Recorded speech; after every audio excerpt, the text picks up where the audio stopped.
Welcome to book number 12, Feed My Sheep in Jesus' Name. I'm going to begin with, real quick, try to go through the keeping tabs for how old everybody is. I'm not going to include everyone because the list is getting quite long, but I'm going to try to rush through it real quick and do the front of book matter, and then we'll start on chapter 1. So this book begins in... it's the same year, of course, of books 9, 10, 11, and 12. It picks up the next morning after book 11 ends. This is Monday morning, in the wee hours of the morning, November 25th. And the ages. Eric is 70. Shelley is 65. They have 5 little babies who are 2 years old. Manny, Noah, Angelina, Abraham, and Nate, or Nathaniel. And Ricky Kinos family. Ricky's 52. Bree is 49. Eric the third is 20. He'll be 21 next month in December. And Taylor is 17. Mark Adams family. Mark is 40. His wife Bella is 39. And she's pregnant. Jojo is 21. Logan is 20. And little M will be 4 next month in December. Joey Adams family. Joey is 38. Breeze is 31. Sophia is 7. Kelson is 4. And Kelson will be 4 next month in December. And Ledger just turned 3 2 days ago. The Wallace family is Juneflower. She is 28. Cam is 30. And Elijah was born November 9th, so he's just a newborn baby. The Lee families, Justin Lee is 66, Lori Lee is 52. Then Jason Lee is 58, his wife Angel is 55. And then Jensen Deal is 29, and he married Kimberly Lee. And so she's Kim Lee Deal, and she's 26. They're about to have a baby. The Davis family, Jeff is 44. Mickey, or Mackenzie is her name, but they call her Mickey. She will be 43 in February. Daniel Davis is 12. Jeremy Davis is 11. And little Scarlett was just born. The Brooks family, Jewel is 42. Jordan is 19. Josie is 10. And Jamie is 8. The Keith family, David Keith is 45. His wife Carol is 40. Melody is 18, Philip is 16, and Lyle is 14.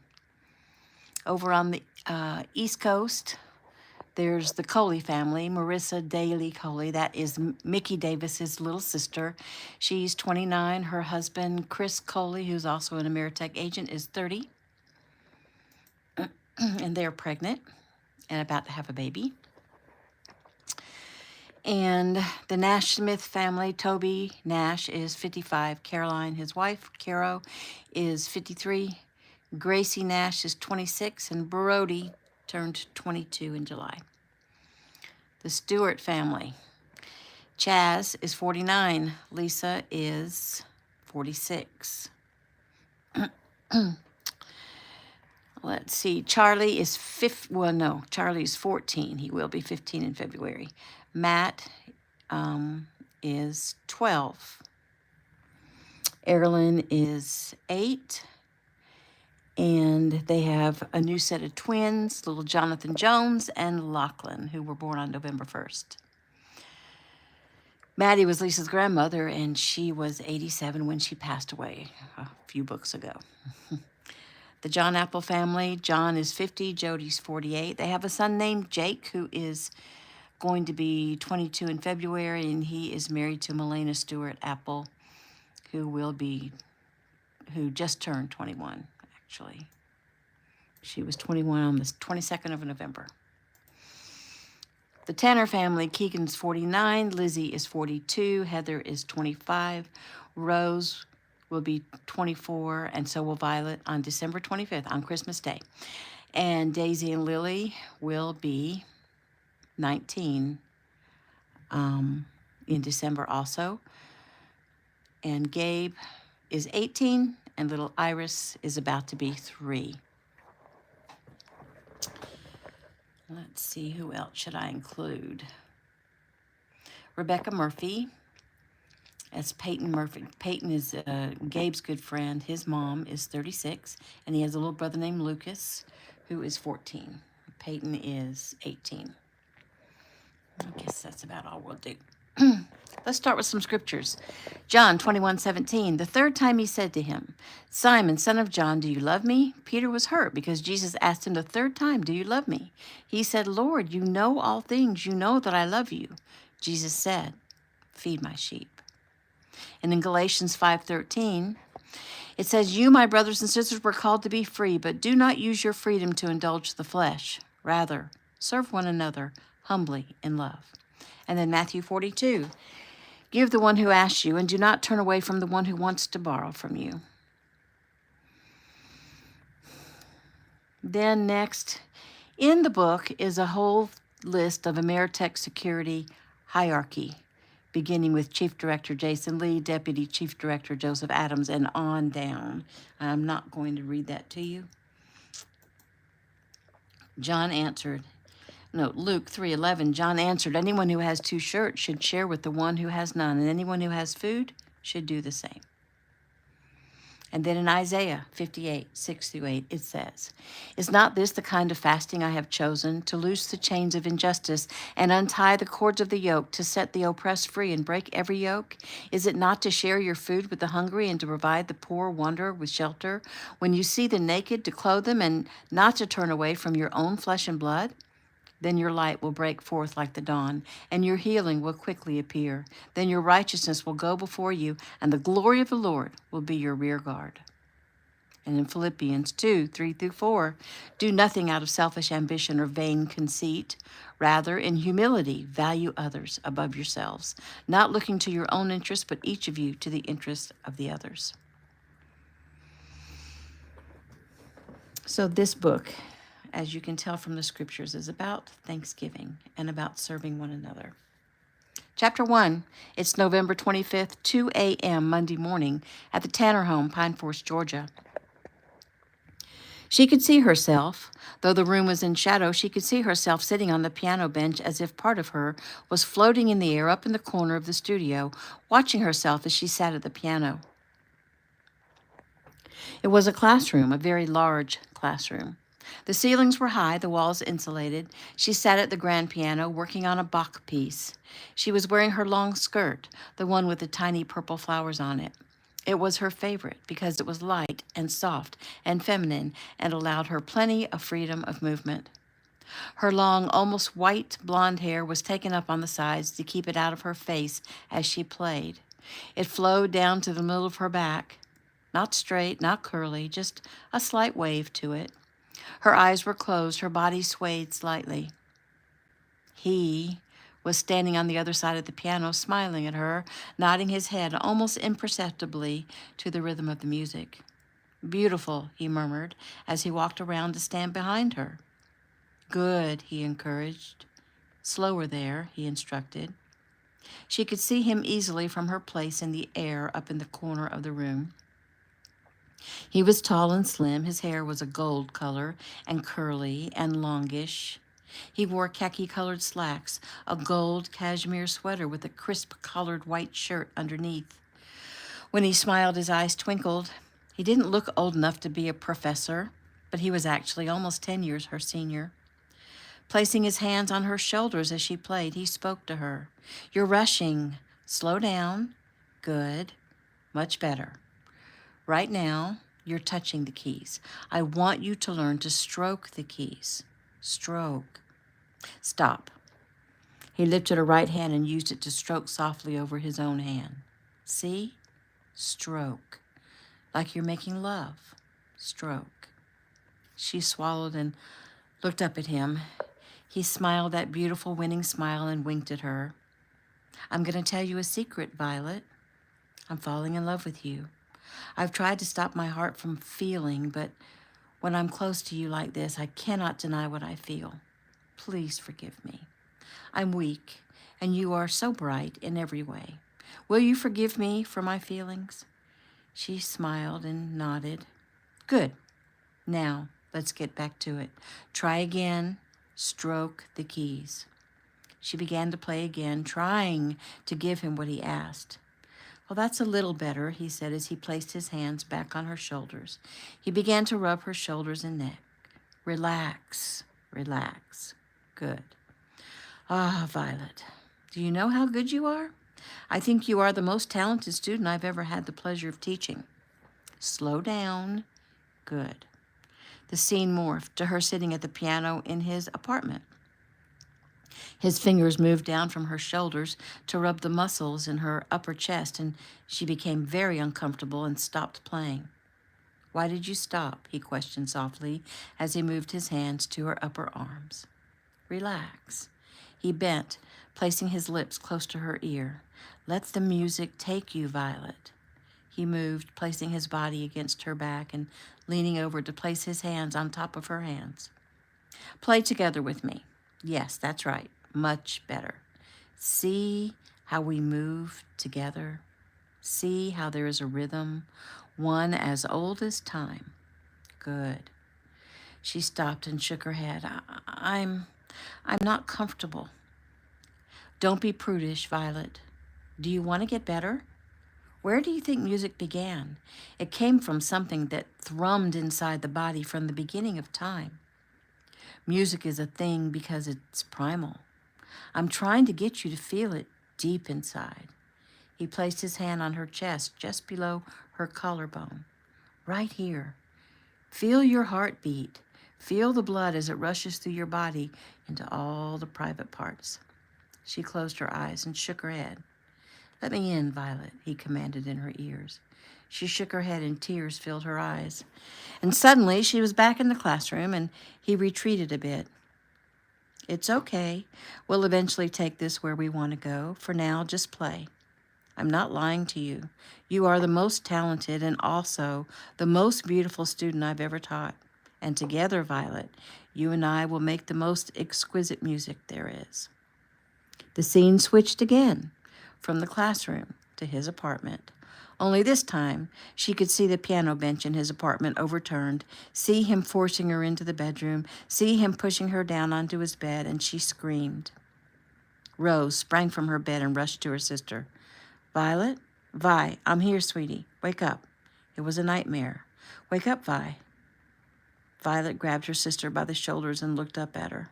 Rose smiled. You're okay. It was a dream. You're right here with me. They both looked up as their father opened their bedroom door.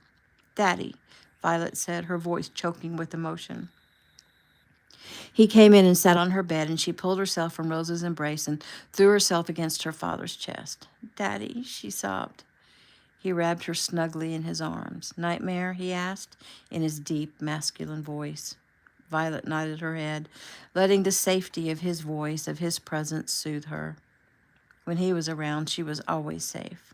When he spoke, her troubles and fears simply melted away. Same one? He asked. Violet nodded again. Yes. She sniffed and looked up at Rose. I'm sorry I woke you, Rosie. Rose smiled. It's okay, sweetie. You only took about 10 years off my life. Violet giggled and then sniffed again. Sorry. Her twin sister could always make her smile. Keegan Tanner pulled his daughter away slightly so he could see her face. Violet, I think we need to do some more counseling and maybe some trauma therapy from John again, too. Violet nodded. I'll do whatever you want me to do. I want this to end. You haven't had one in a long time, Vi. Maybe it's because he's about to get out of prison, Rose said. Violet nodded again. Maybe. He won't be out for another year, Rose, Keegan said, and we will not let him near you, Violet. You must know that. She nodded. I know. And Vi, Rose began, why don't you come shooting with me? Brush up on your skills. It'll make you feel a little more confident. Violet nodded. Is everyone okay in here? They looked up to see two more faces peering into the room. Lily and Daisy smiled. Violet, Daisy said, another dream? Yes, sorry, everyone. It was so real. It's okay, Lily said. Anything we can do? Yes, their father answered. Everyone can go back to sleep. We have a big day ahead of us. Your brother's coming home. The Kinos are coming into town. We have only 3 more days to finish getting ready for the big Thanksgiving dinner for 5,000 people. And your mama's about ready to pop any day. And with all that, we have to make sure everything is done. So everyone, go back to sleep. Violet sighed. Okay, but Rose, can I sleep with you for a little while? Rose smiled, got back in her bed, and raised her covers. Come on, sis. Violet kissed her father's cheek and ran over to get in bed with her sister. He smiled as he gazed at his 23-year-old daughters snuggling together in the bed. His mind went back to almost 20 years, back when Rose was 4, when he'd first met her. She never would have willingly shared anything with Violet. They'd grown up. Dad, Rose asked, you okay? He nodded. I love you girls. We love you too, Violet responded. Daisy and Lily came in to kiss their father's cheek and their older sister's cheek, and they went back to bed. Keegan went out in the hall and softly closed their door.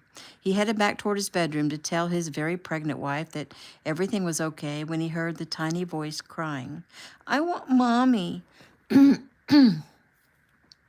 Keegan sighed and went to Iris's door and into her room. Hey, baby, he said softly as he scooped her up and sat down on the bed with Iris in his lap. I want Mommy, she cried. Mommy is sleeping, baby girl, but Daddy's here. He hugged her close. I got you, sweetheart. She sniffed. Shh, go back to sleep now. I want Gabe.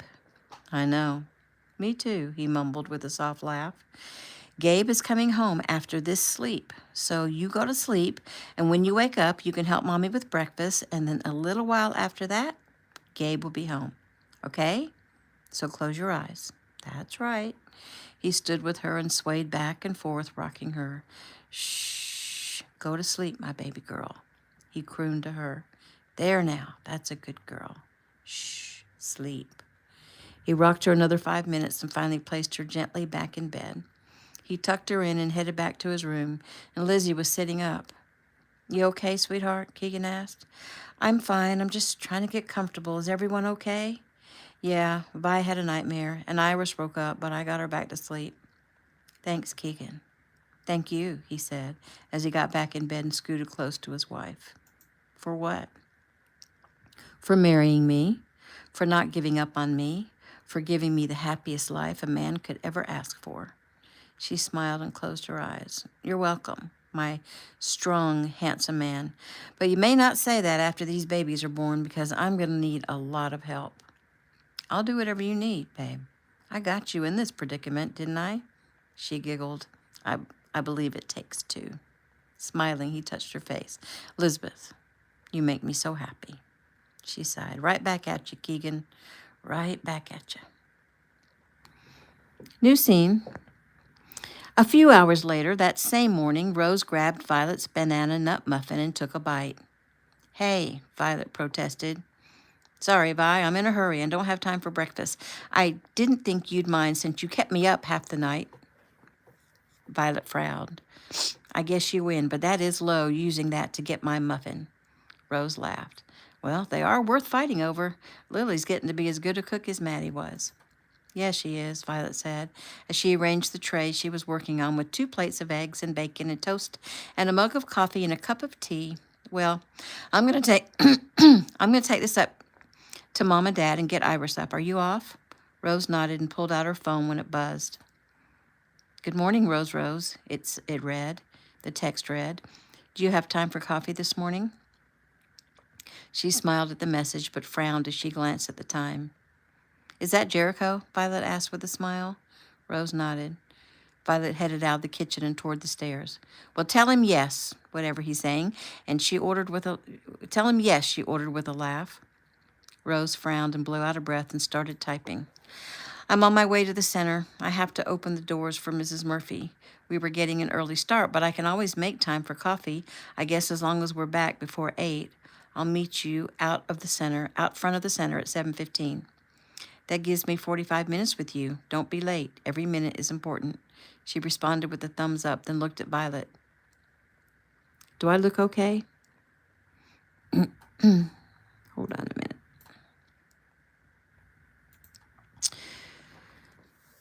Okay, so Violet didn't go upstairs yet. She looked at Violet. Do I look okay? Violet made a face. Your hair is in a ponytail, but you're so cute, even that looks good on you. You're just trying to compliment yourself, Violet giggled. But really, I mean, it's not like you're dressed up or even casually feminine, but the jeans show off your gorgeous legs and flat stomach, so there's that. The button-down blouse, it's kind of faded and old. Yeah, I was going to be doing some dirty work today. Well, Violet said, do you have time to change? She glanced at her phone. Not really. You'll have to take me like I am, I guess. Well, then why'd you ask in the first place? Rose laughed. Good question. I guess I needed a confidence boost. Oops, guess I failed again, Violet said. Rose rushed forward and kissed her cheek. You hadn't failed me at all. She ran out the door. Upstairs, Violet knocked on her parents' bedroom door. Come in, Lizzie said softly. Smiling, Violet walked in with the tray, but frowned at her father, who was tying his shoes.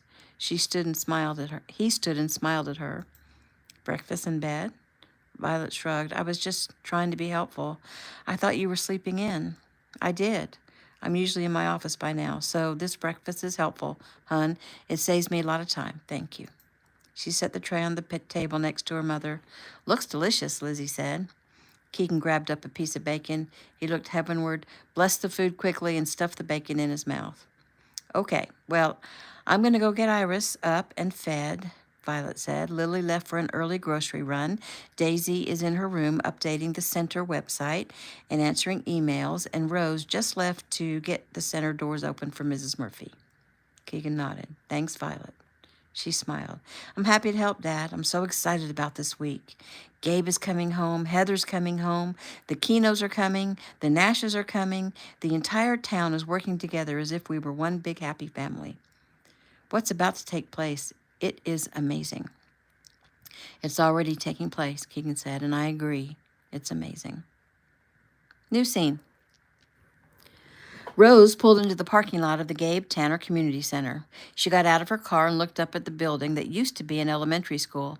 It had been cleaned up, landscaped, the inside partially renovated, though there was still much more to do.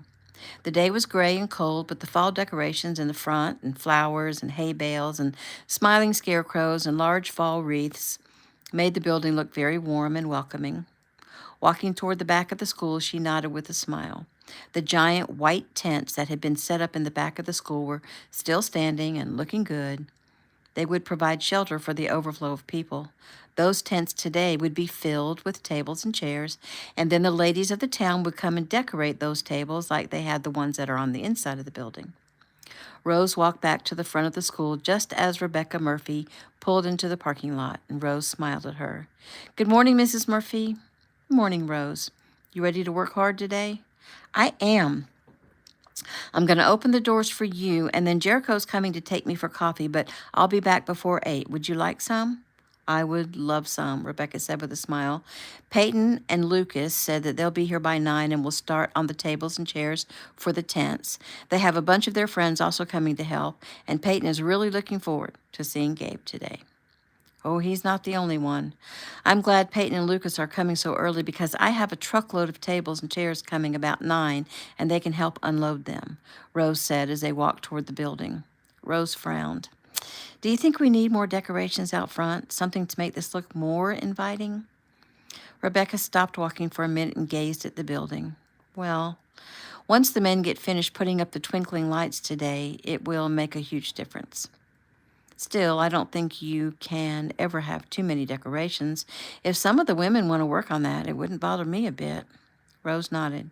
I'll call Lena and get her to take care of that. They went to the door, and Rose pushed some buttons to turn off an alarm, then unlocked the main door and pushed it open. What happened next was a blur. Someone rushed up between them. Rebecca was shoved backward, and Rose went flying forward, and the person, a young man, ran inside. He headed past the office area and down the main hallway. Stop! Rose screamed at him. She pulled the gun from her hip and turned to Rebecca. Are you okay? She nodded as she sat up. Call my dad, please. Tell him what happened. I'm going to go find this punk. Rebecca nodded. Rose, please be careful. Rose took off down the hallway. Keegan picked up on the first ring. Good morning, Rebecca, he said cautiously, wondering if Rose hadn't made it to the building yet. Keegan, a guy rammed his way into the building as we were opening the door. He pushed us down and ran inside, and Rose went in after him. I'm on my way. You stay by the door. Do not go after Rose. Do you understand? And don't hang up, Keegan said as he grabbed his keys and nodded at his wife. Lizzie, Rose is in trouble. Call Tyson for me. Send him to the center. He ran out the door. Rebecca, are you still there? She sniffed. Yes. I'm getting in my car. I'm on my way. Where's Dalton? He said he was going into the office early today so that he could help us later. Meantime, Rose went down the west main hallway and peeked into the large cafeteria when she heard a noise that sounded like one of the tables being moved. Stealthily, she made her way across the large room and headed toward the kitchen area. Moving quietly into the kitchen, she heard loud banging and then saw him. He was hitting one of the fryers with a hammer. What are you doing? Stop that right now! The guy rose and smiled at her as the oil from the fryer gushed out onto the floor. His smile disappeared, though, when he realized that she had a gun aimed at him. He moved forward. I don't think you'll shoot me. Think again. Put the hammer down. He charged her with the hammer. She pulled her trigger. Her aim was true, but it didn't seem to slow him down. He rushed at her and swung the hammer at her head. She ducked, but he tackled her and slammed her to the hard floor. She lost her grip on the gun, and it slid across the oil-covered floor. Rebecca, was that a gunshot? Keegan yelled into the phone. Yes, she whimpered. Hurry, Keegan. I think I need to go help her. No, you'll get in her way. Stay by the door. I mean it. Rose tried to get out from under the guy and get to the gun, but he was too strong. So she went for a throat punch, which stopped him briefly, and she pushed him off of her. But he grabbed her again, slammed her onto her back, and held a knife up in front of her face. Got you now. Automatically, she quickly jammed her knee as hard as she could up into his groin, and he moaned and rolled away. She rolled over and got to her feet, took one step, and slipped in the oil, and then went down onto the hard floor. He was on her in a second. He brought the knife up and started down toward her chest. Keegan pulled up in front of the building and jumped from his car. At almost the same time, Jericho pulled up right behind him. Hey, Mr. Tanner, how... Rose is in trouble, he yelled as he ran toward the doors. Both men flew through the front door. She went down that hall, Rebecca cried and pointed. I think they're in the cafeteria. Rose saw the knife coming down. She grabbed his arm with both of her hands and tried to keep him from stabbing her with the knife. Her arms trembled as he pressed harder. The knife was getting closer to her chest. She pushed against it with every ounce of strength she had. The point was getting closer. It touched her skin just below her collarbone on the left side, and she whimpered as she realized that she was losing the battle. The point of the knife pierced her skin and started its inward journey. She cried out with the pain, then bucked her hips a few times, trying desperately to dislodge him, trying to do anything to keep this from happening. And then he was gone. Within seconds, Keegan had the knife from the man's hand, his head in a headlock, and the guy unconscious. Jericho was kneeling beside Rose, Rebecca standing behind him. He took his shirt off and held it against the wound in Rose's upper chest. Mrs. Murphy, please go to my truck and out front and grab the medical bag from the front seat, he ordered. Rebecca ran to do his bidding. Jericho looked Rose over, checking for other injuries. Rose, open your eyes, baby. You're okay. You're going to be okay. She opened her eyes and looked into his. Good girl. I need to know if you're hurt anywhere else. She shook her head. I don't think so. Freaking idiot was going to kill me. Jericho smiled. Well, I'm really glad we got here in time. Me too. Ugh, this hurts, she said, bringing her hand up to place on the wound. He grabbed her hand and pulled it down. Hands off. Stay still. Daddy? I'm right here, Rosie. I'm just looking for some rope or something. There's some duct tape in that cabinet over there above that sink, she offered. He smiled. Thanks. He found the tape and secured the perp. Rebecca came back with the medical bag, and Sheriff Tyson and 2 members of the Pine Forest Police Department and a few other EMTs. Is she okay? Ty asked immediately. Jericho nodded. Small knife wound, not very deep. It'll need a few stitches and probably an antibiotic. Could have been a lot worse. He turned and opened his medical bag. Ty nodded as he went to speak with Keegan. Daddy, Rose said as she grunted in pain, you better check that guy, 'cause I shot him. He might need some medical attention. You shot him? Tyson asked.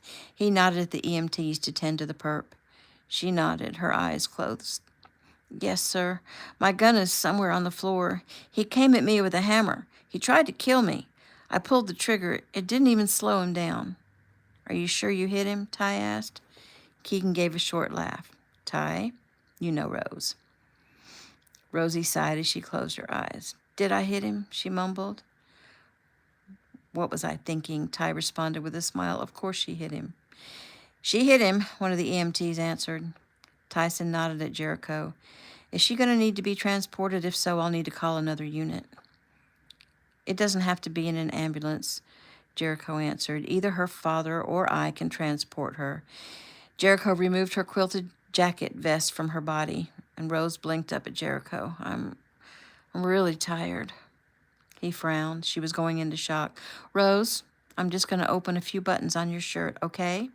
She moaned. I pictured that happening in a much different way.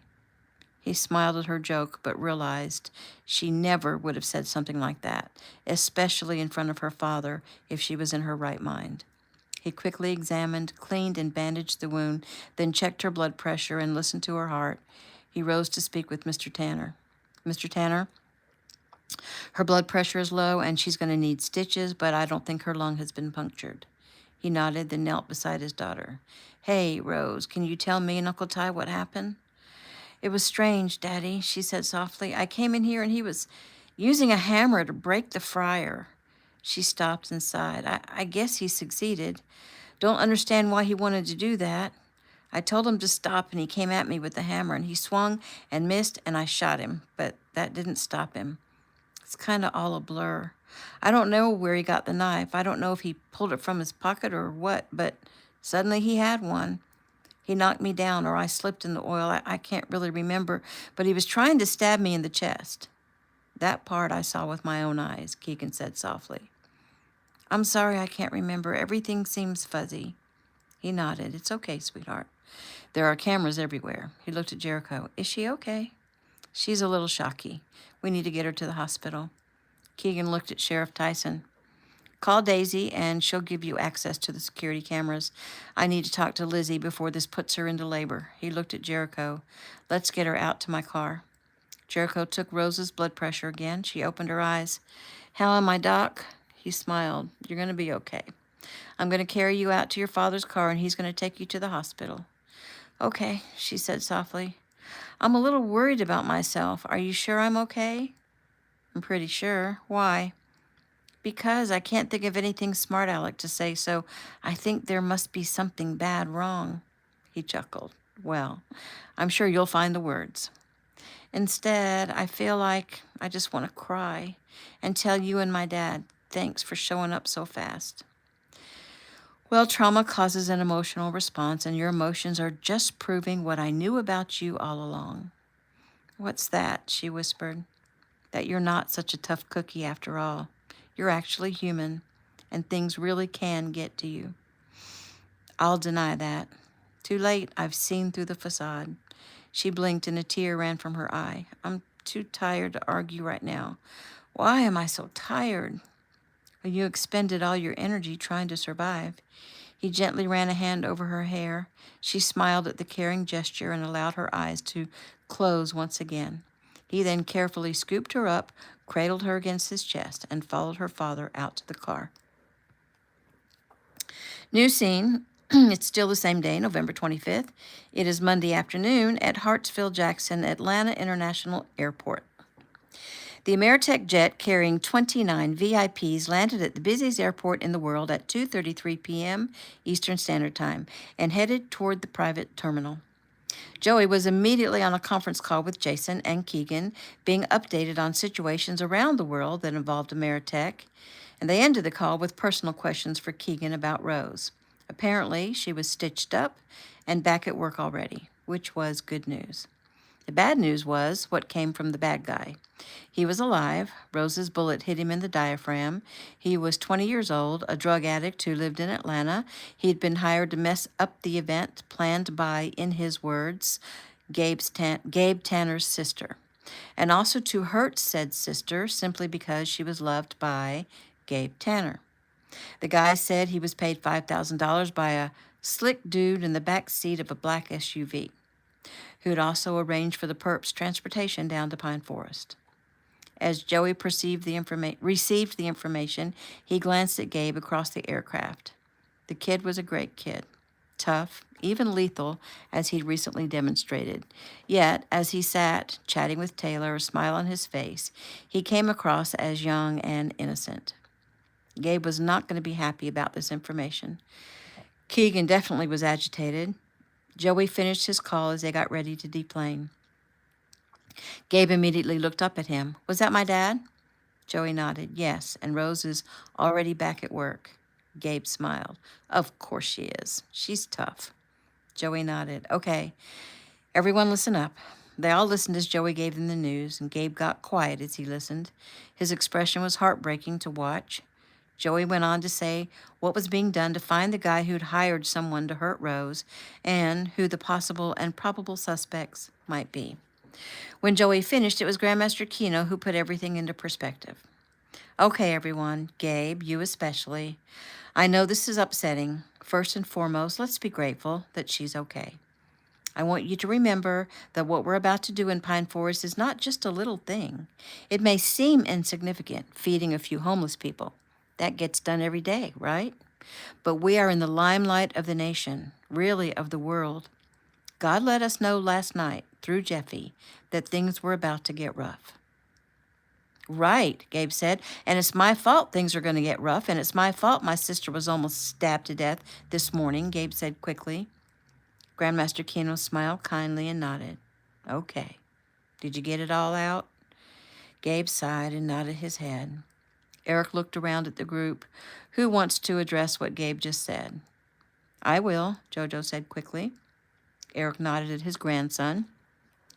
"Gabe, brother, it seems like it's your fault, but really I know, and I know, that you are not responsible for the actions of other people. Someone has a grudge against you, probably because of some good you've done. There are bad guys in this world, and you fight the bad guys. We all fight the bad guys, and so the bad guys are going to go gunning for us. We know that. We expect that. But do we let it stop us?" Gabe shook his head. "No, of course not." Jojo smiled. "So this one is on you this time, Gabe, my brother. But it's not always you. Everyone in our family is pissed off a bad guy at one time or another." "True that," young Eric said with a smile. "Thank you, Jojo," Grandmaster Kino said. "So, as I was saying, God let us know things were about to get rough, so we only have one choice, really, and that is to lift up our heads, put on our armor, and face this head on. The alternative would be to pack up our toys and go home, and I'm pretty sure not one of you would choose to do that. So, not only do we square off against this evil, but we do it with a joyful countenance. We put a smile on our faces, and we show the dark forces of this world that we, as God's warriors, will not be deterred. We will not let this thing that happened to Rose dim our lights. We will let it make us shine even brighter, even stronger, even more determined than ever to do this thing. Last night, God told us to be ready, so we will be ready. Be awake and aware. Be strong in body, mind, and spirit." He looked around. "Is everybody on board?" "Yes, sir," a few said softly.